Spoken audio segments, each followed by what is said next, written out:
receive all this in writing, okay? All right. Good luck to you.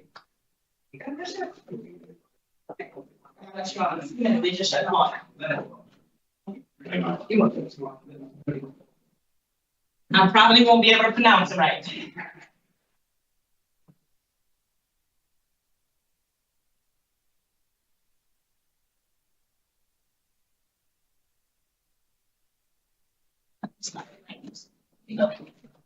You're welcome.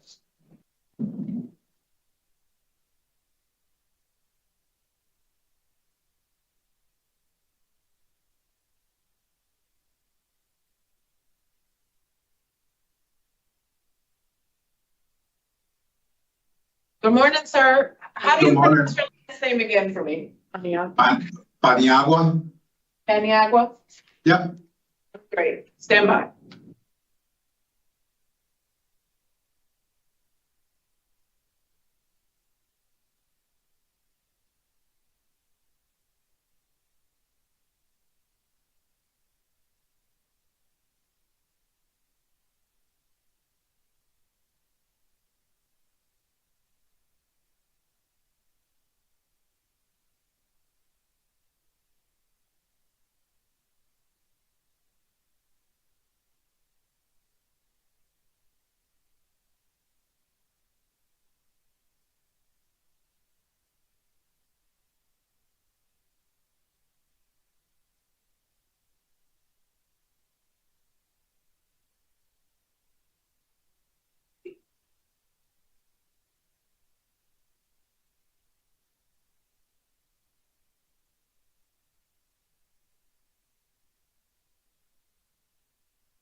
Mr. Paniagua, if you have a statement written, please have it out and ready to go.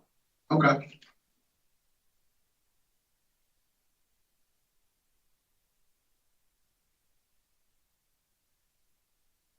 Good morning. My name is Parole Officer Smelly. Today is January 17, 2025, and this is a hearing of the Connecticut Board of Pardons and Parole. The following board members are present and by this morning and by stating your names in the record, certified they have reviewed all statutorily required documents and available pertinent information in preparation of this hearing. Nancy Turner, good morning. Joy Chance. And I'm Ellen Zappo Sasso. Please state your name and inmate number for the record, sir.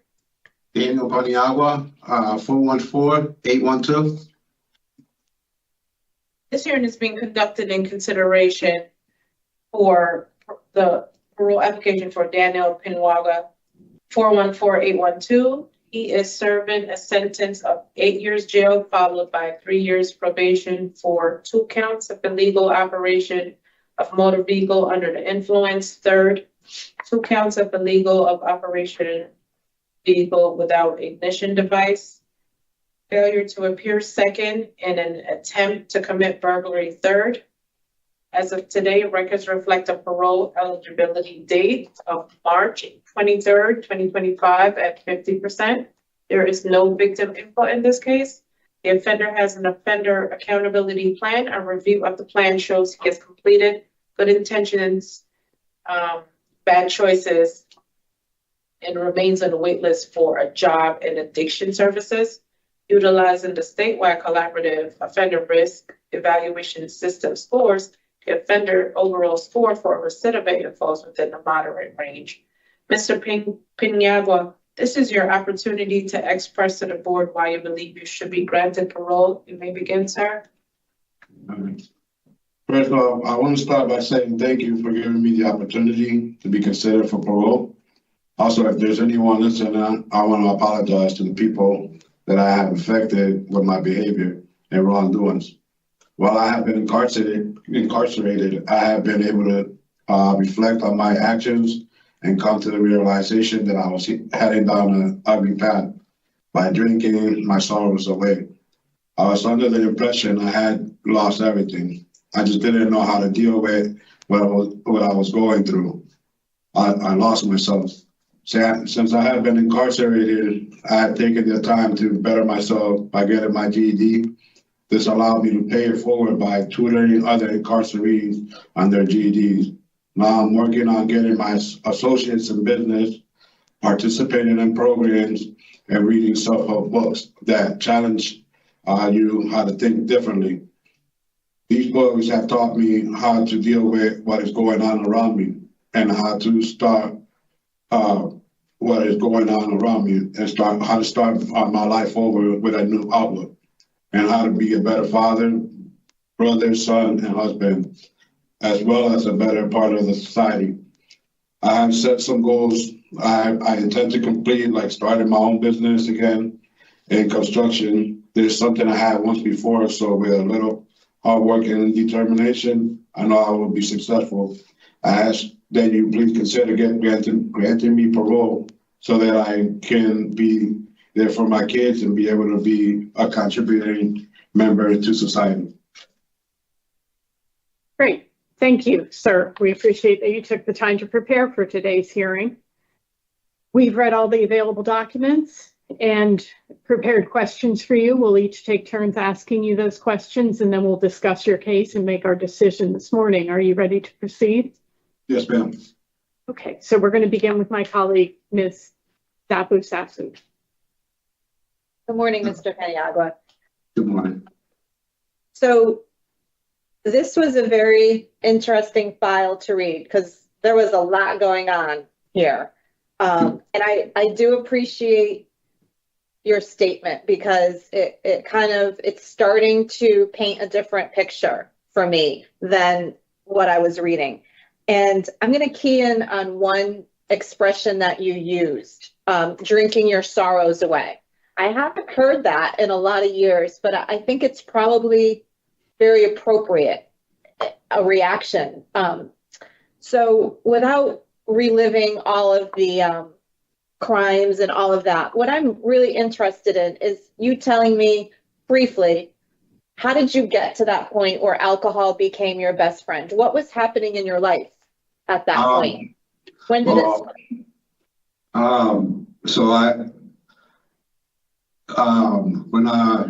It started when my first baby mother, she cheated on me. We were together for 11 years. And, I had just asked her to marry me. And, like 6 months prior to that. And then when I came home early from work one day and she was with somebody else. And, we had 2 kids together and I thought we were doing good, but she was a stay-at-home mom. I had a good job, and I was just away a lot traveling for work. And she cheated on me, and that killed me.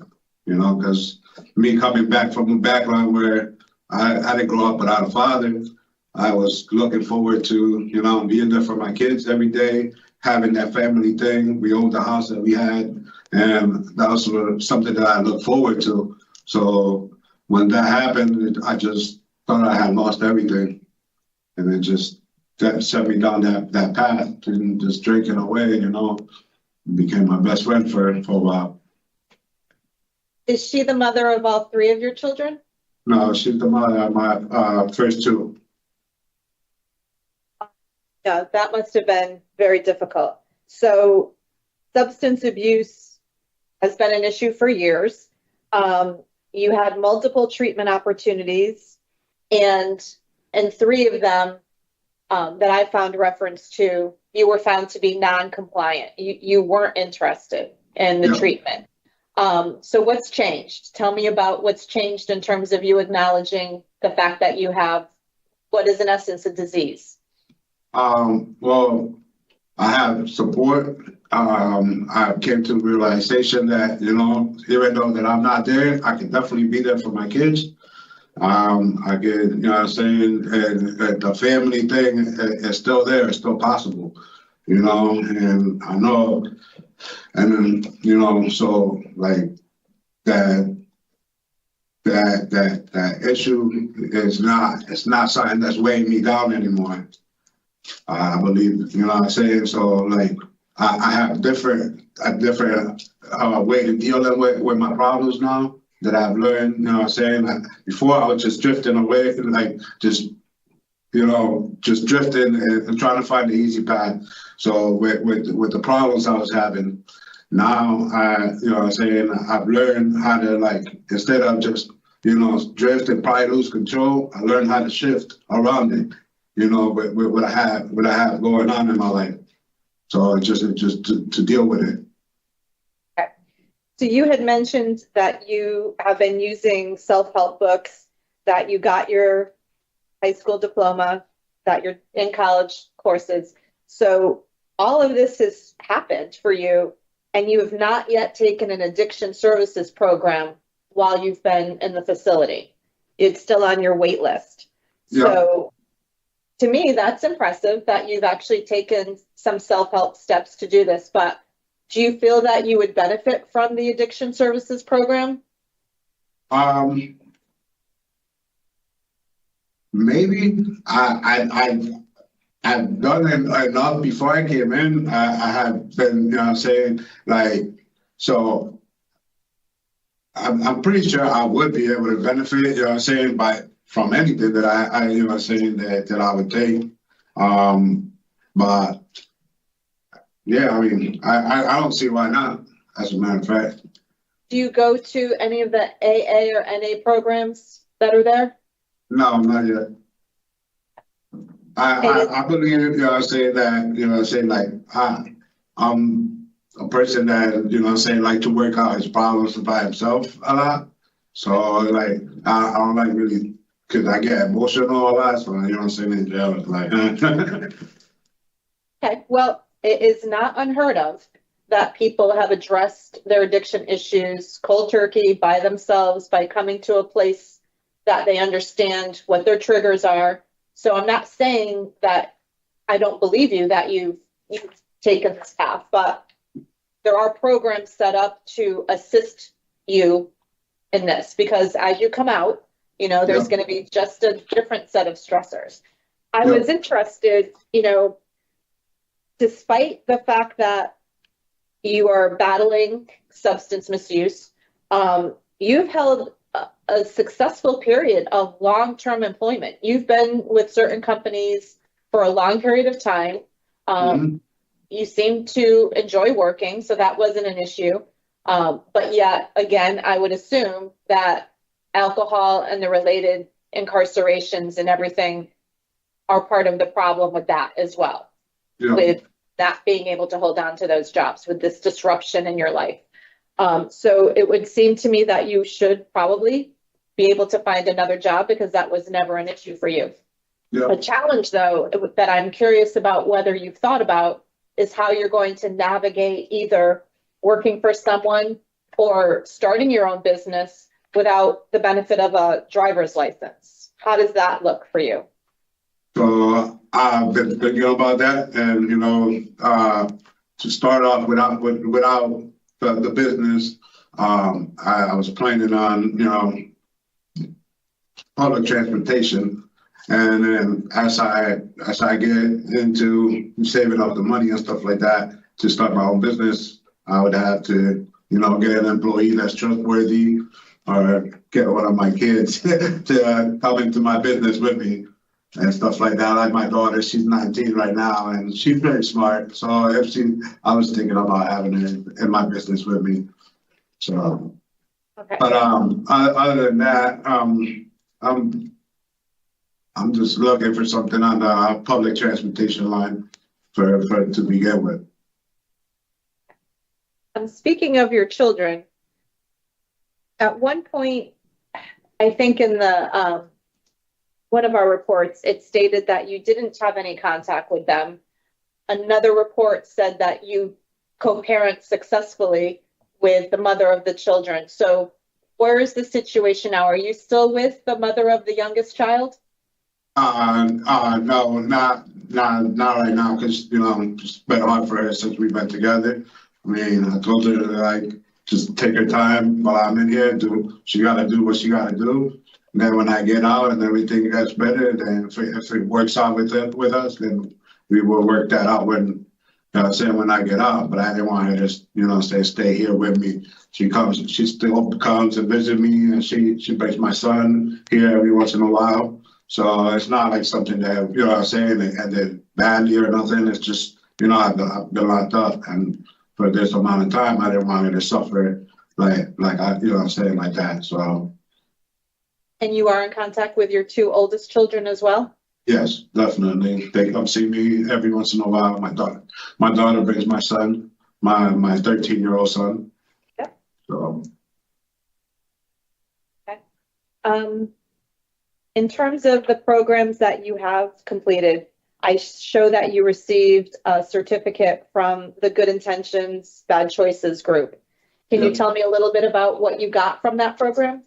To think about my actions and how I affect other people, you know, like, and how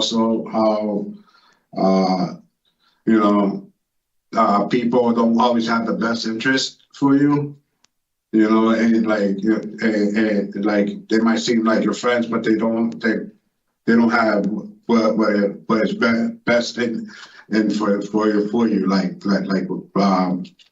basically the best interest for you. You know, they might want you to come and join and do something bad and stuff like that, but you know, it's only benefiting them, not you. You know, as much as you want to be part of it, it's not always good. You know, and how to think how you're affecting other people. How do your children react to you being in the facility? Definitely, they don't like it. You know, they need me there. You know, my son plays football, so he wants me home so I can be there for his games and stuff like that. And my little one, he's starting to play basketball. You know, so they definitely want me home. So, but you know, they know that I tell them I committed a mistake I shouldn't have been doing, and I have to deal with it. So, you know, overall, considering looking at your criminal history and some of the severity of what happened, I actually consider you to be a very lucky person, because the number of DUIs and operating under the influence that occur with loss of life, they're very high numbers. I think that we all know someone who's lost someone to that.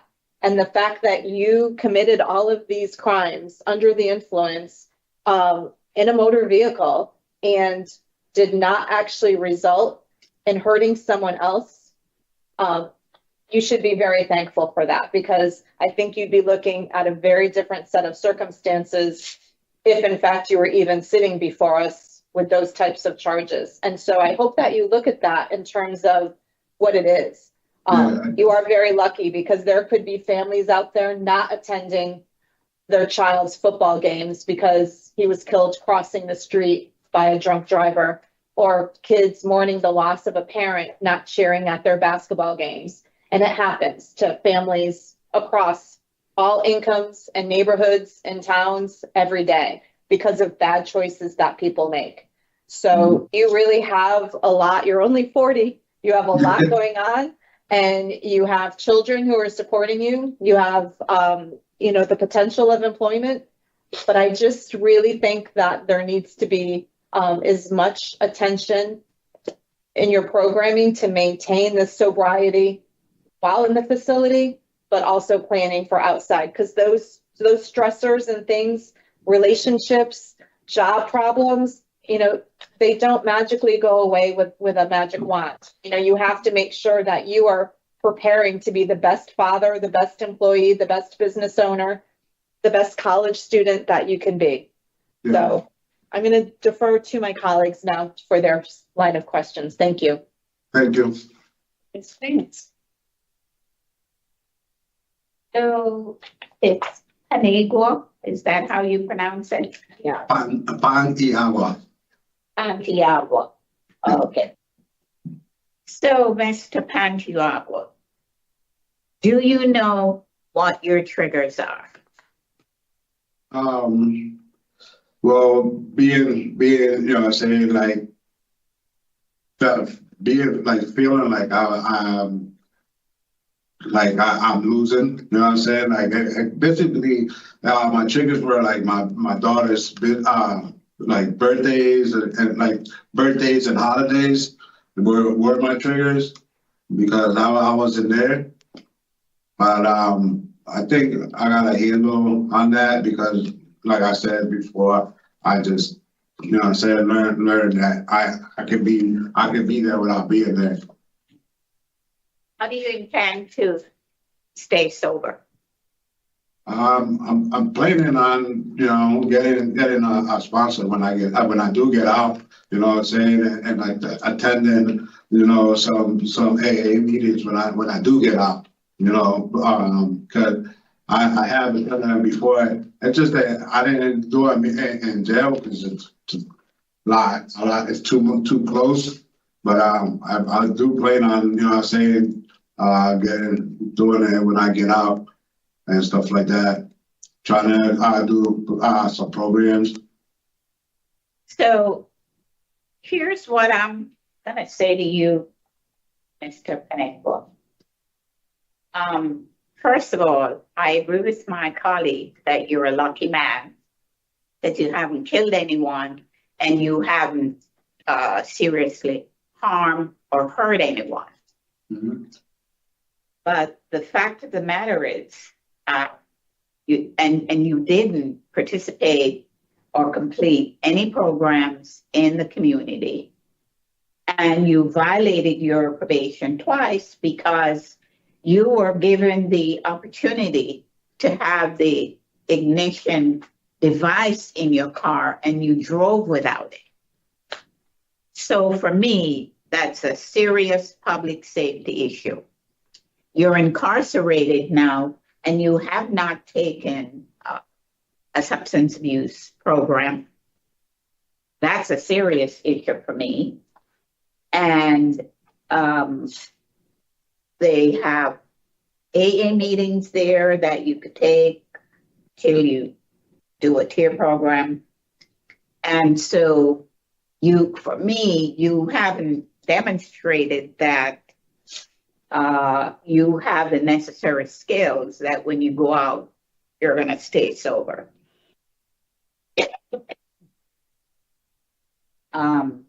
You were previously given community service. Did you complete those hours before?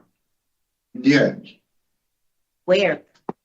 I commit a place that does sober houses. I did a lot of open up, fixing the sober houses and stuff like that in Willimantic.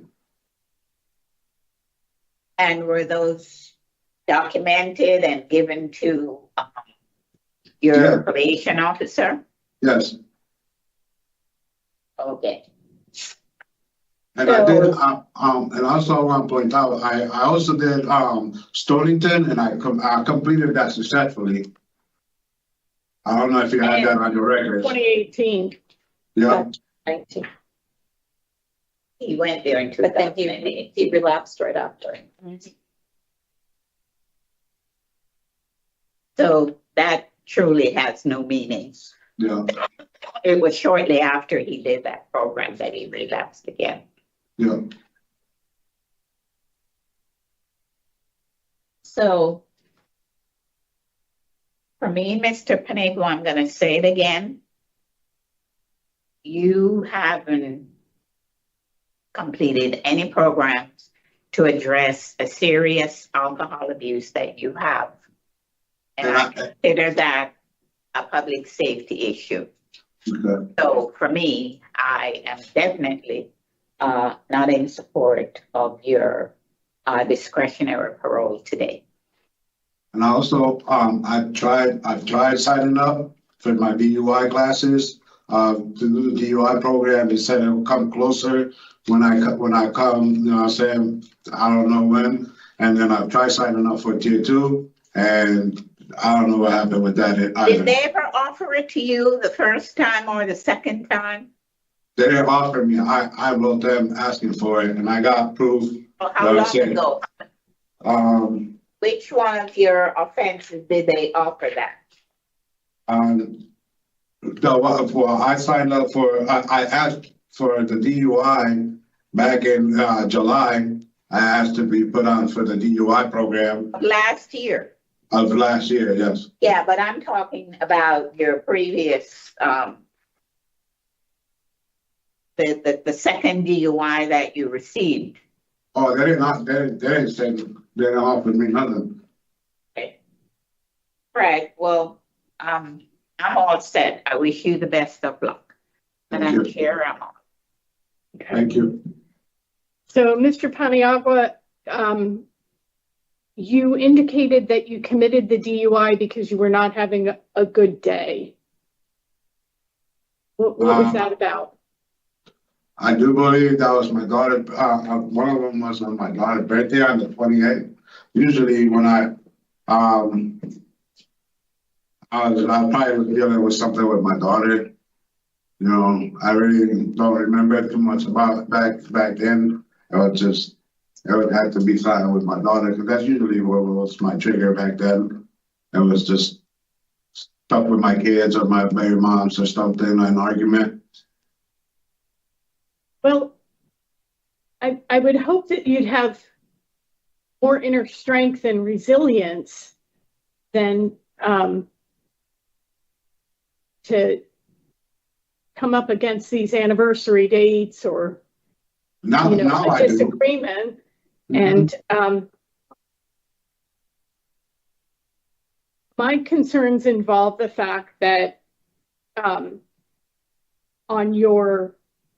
one of your 2019 DUI, you were already supposed to have the ignition, the interlock device.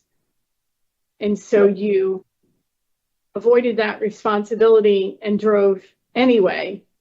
And what I want to say to you, sir, is drink as much as you want. Just don't get behind the wheel of a car. Yeah. Yeah, Because we have to make this decision, sir, in light of the interests of public safety. yeah. And these repeated acts of yours, even when the court has tried to impose measures to prevent the risk to public safety, you go around them. And then, you say you don't feel your sentence is fair, but when you refuse a breathalyzer, it's an automatic DUI. Why would you refuse to blow into the instrument? I wasn't planning on driving when I started to drink. It was just that somebody he wasn't feeling well, so I ended up driving. I shouldn't have been driving. I definitely should have taken the wheel. It wasn't my vehicle, and especially with your history, that you've been pulled over for this. You faced consequences. But if you're pulled over and you do the field sobriety and the police want you to take a breathalyzer, Yeah. why would you refuse that? Refuse the breathalyzer? I don't remember refusing the breathalyzer. I don't know. I was intoxicated. Definitely, I wasn't making my best choices back then. I would say that that's an understatement. Mm-hmm. Yeah. You were circumventing the measures that were put in place to address your past bad acts. Yes. And still committing them. So, I just didn't know, saying the severity of it. I wasn't right, saying, like, I don't know how that's the case. You've been to court repeatedly. You've been, paying to have the interlock device installed. I don't know how you don't appreciate the severity. Maybe it's because you yourself haven't suffered a physical consequence or you haven't damaged one of your motor vehicles. But, sir, I'm here to say this is incredibly serious.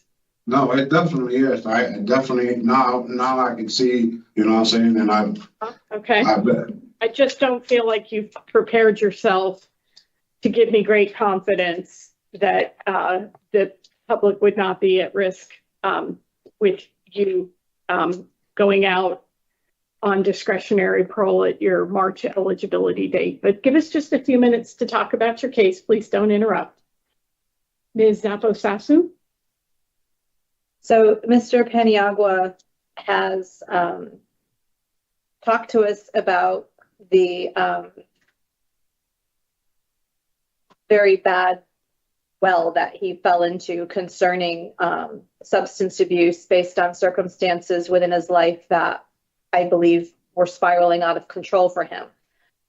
These various bad decisions resulted in the series of very serious offenses that we've reviewed this morning, mostly involving motor vehicle charges, operating under the influence, other bad decisions about registrations and suspended licenses, and a significant alcohol abuse issue, also references to crack cocaine use and marijuana. He doesn't remember many of these incidences, which I can understand because they were serious.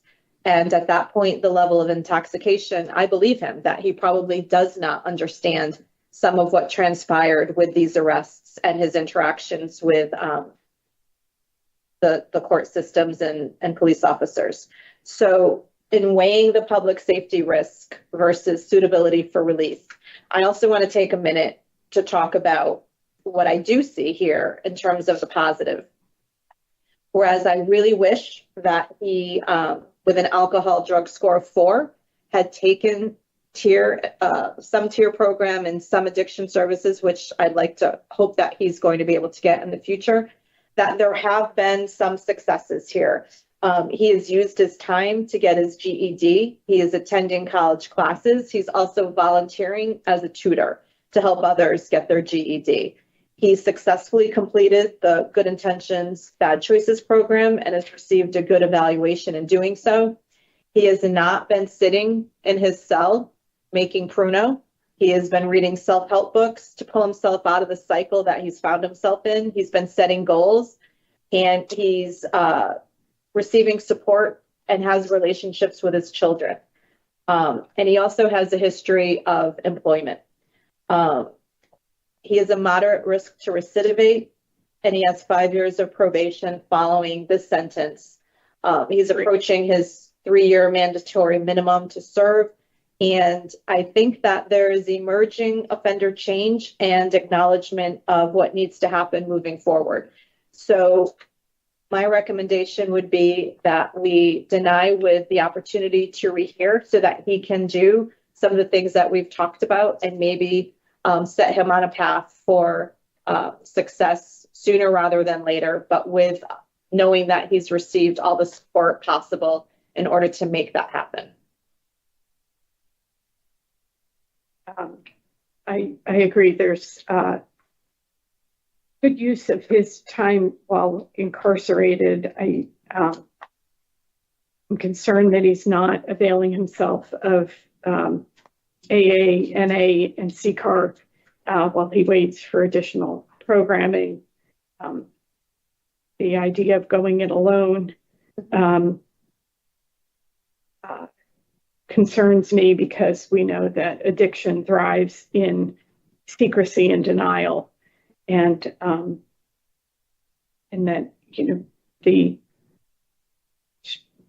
perhaps strongest path is in a supportive community of people working in recovery. Ms. Chance, your thoughts? So while I can applaud Mr. Paniagua for obtaining his GED, assisting others by tutoring them to get theirs, completing the Good Intention, Bad Choices with good reports, I would have appreciated him completing a tier program, participating in AA, as you said, and connect with CCAR. So for me, he has not addressed the most serious and most important issue with him, and that is his abuse of alcohol. And so I'm in favor of denial, but I'm not in favor of a release. A a rehear. Okay. It's a serious public safety issue for me. Well, I am a denial vote as well. He refers to tier 2, but I would strongly encourage him to consider tier 4. That's life-changing. That's the best program DOC can offer. And with his history, I think it's probably the dosage that is going to be most beneficial.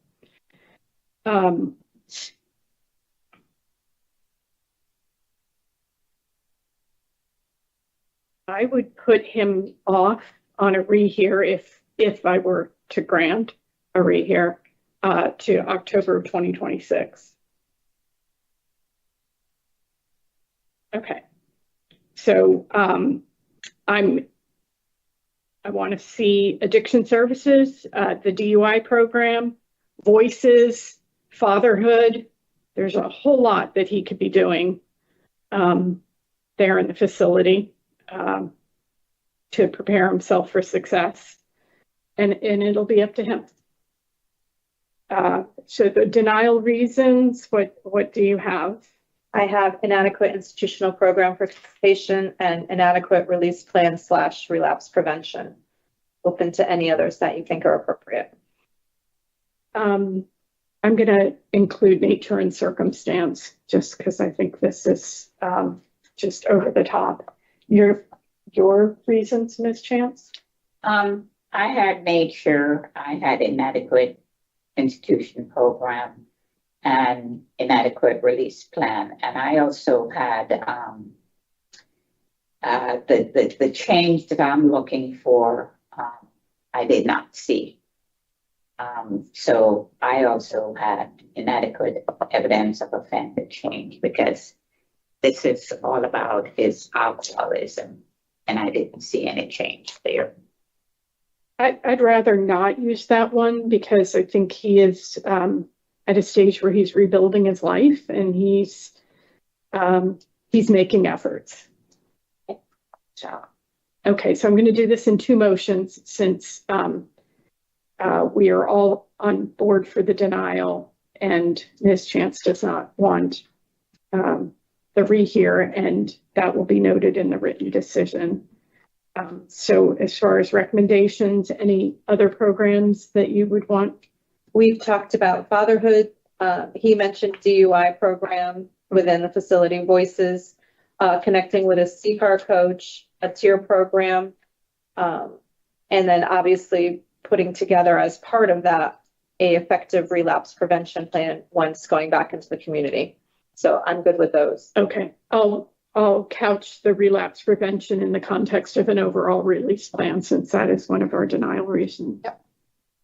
All right, sir, in the matter of Daniel, Paniagua, inmate number 414812, there's a motion to deny parole at this time for the following reasons: the nature and circumstances of your offenses, inadequate program participation, and inadequate release plan. Do I have a second? Second. All in favor? Aye. I'm going to further move that we rehear you in October of 2026 with the recommendation that you not get any additional disciplinary reports and that you complete programs to address your criminogenic needs, to include the DUI program, an addiction services program, as well as other positive programs like fatherhood and voices, that you look to engage yourself in the CCAR program, AA and NA meetings, and return to your next hearing with a solid release plan that includes relapse prevention. Do I have a second? Second. Okay. All in favor? We're not Aye. voting, but okay. All right, Mr. Paniagua, the best we could do is to bring you back in October of 2026. That gives you plenty of time, brings you much closer to your release date, but would still afford you 2 years of discretionary parole if the next panel finds you suitable. So please dig in and do some more work, especially around your